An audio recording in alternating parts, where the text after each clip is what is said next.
আমি তোমাকে একটা কথা বলি, চলে না আমরা এখান থেকে চলে যাই। তুমি আমাকে অন্য কোথায় চলে যাবে।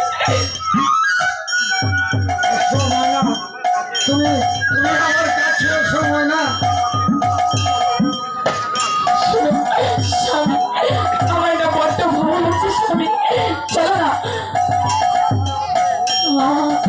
আমার মনে হচ্ছে এক জমার কালো আদার আমার এদিকে নেমে আসছে স্বামী। তুমি কি বলছো ময়না? আমি ঠিক বলছি স্বামী। না না ময়না, তোমার শুধু মনের কল্পনা, সবাই ভুল ময়না।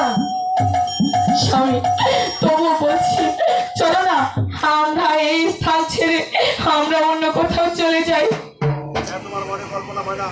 তোমার মনের কল্পনা ময়না, চলো চলো ঘরে চলো, দেখবে সব ঠিক হয়ে গেছে। তাই চলো, তাই যেন হয়।